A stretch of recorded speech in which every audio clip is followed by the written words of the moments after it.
Hello, and today we're going to be looking at something a little bit different from an ukulele perspective. This is, right, ready for this, a long acronym, a Kala, Kasbmapt.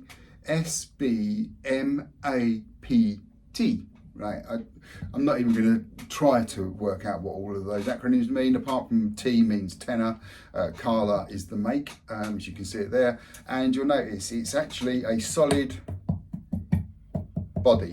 There's no hollow bits in it or anything whatsoever. It really is just a solid piece of wood with a through neck.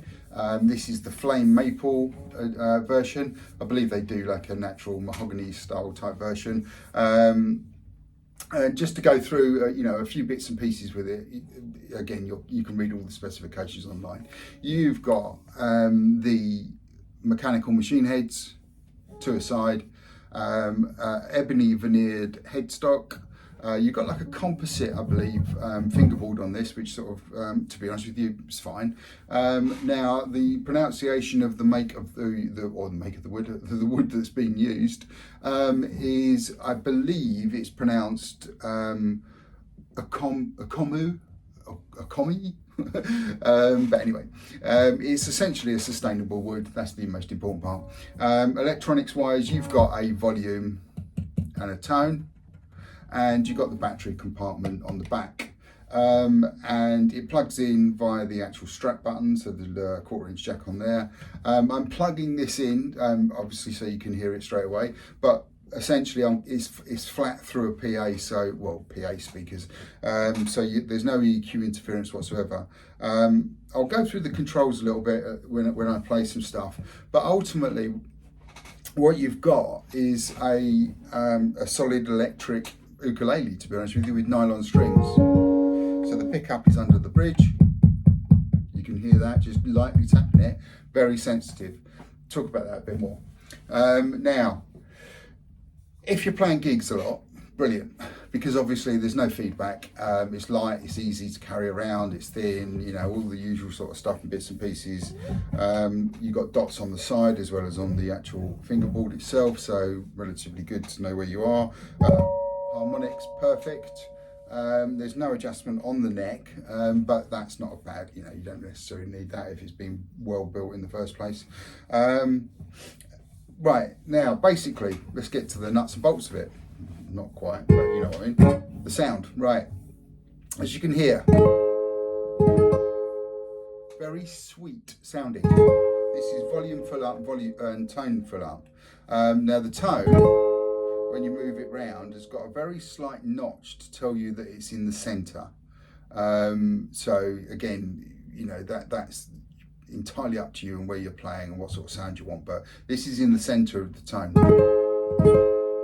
So very sweet sounding. Notice where I'm playing it. I'm playing it there because when you play it as you would over a sound hole or something, you get quite a thud, and that's because the pickup is very sensitive. So when you're playing finger picking style-y type stuff, so if you get that coming through. Not great, but again, depends on how you play it. So if you're playing something similar, but you're playing it up here, you're going to get a little bit of a different sound. And remember, you don't have to play this hard because it's plugged in. So, from that perspective, you can play it very light, and if it's not loud enough, turn it up.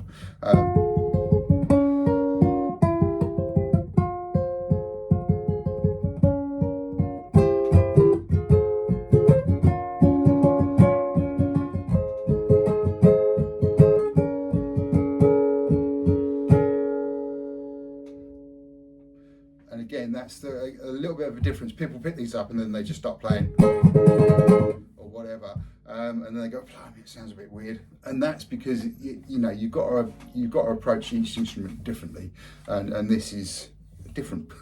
And again, volume wise, you can turn the volume down on here, which turns obviously the pickup down a little bit. So again, when you're playing more of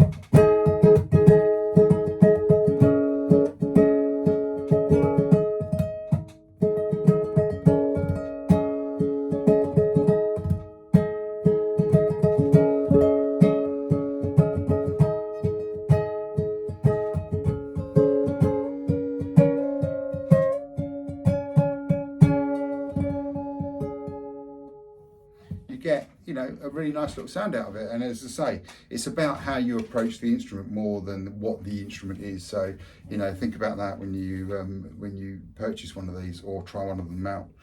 It comes with a gig bag, a nice Kala gig bag, and the strings that I've used on this are, I've changed the strings because it had obviously been reviewed before, and also the action as well is something to talk about. The action's low. One of the advantages of actually being a solid body and everything else is quite fixed, so it's quite stable. So if you're playing in different environments, it's not going to move around and drop in and out of tune all the time. But the action is low, so you can get away with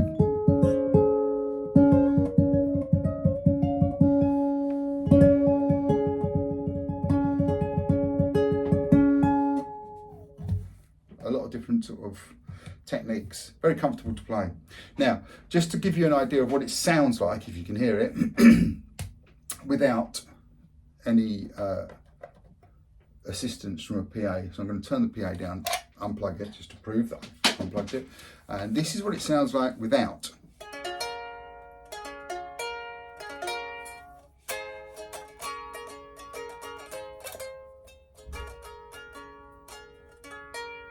Very quiet, as you'd expect. It's like an electric guitar, you unplug it and it's obviously very quiet. So it does rely on actually being plugged in to get the best from this. But saying that, if you are just sitting in a quiet room,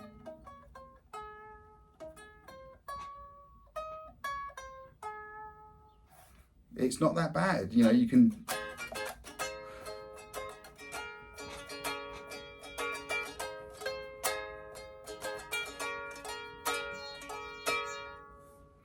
so you can practice, quietly without disturbing people, which, in some cases is a good thing.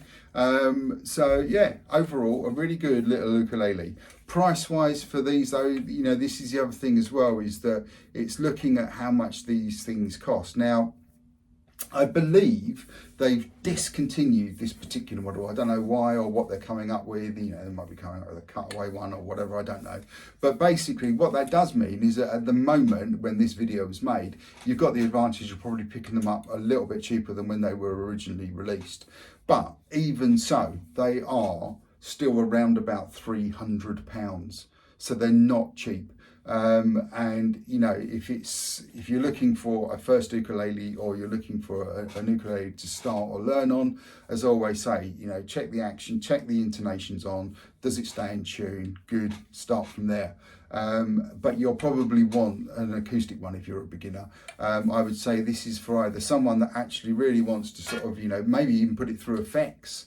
So you get some, sort of guitar style type delays and wah-wah effects and bits and pieces, because you're not going to get the feedback from it.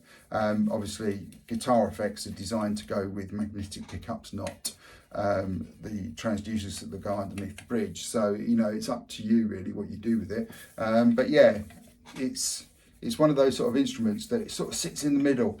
I tend to, when I'm playing live, I tend to use Godin ukuleles. Again, they've got a sort of a hollow chamber in them and they're a bit bigger and everything else. But they don't have any feedback because they have no sound hole. But acoustically, you can hear them a little bit louder than this, obviously, because they're not solid. But the difference in price, again, there is that, Godin, they stopped making their multi-ukes. And nowadays, you're looking at anything secondhand from £800 to £1,400 for those. So there's a difference. But they are great for live, the Godins. And I think, to be honest with you, if I was traveling around, I would probably use one of these as well, because, you can plug it into a little headphone amplifier. It doesn't have to go through a PA or a guitar amp or anything. So yeah, overall, not too bad. But yeah, a little bit of a different instrument for you. But enjoy. Thanks for watching.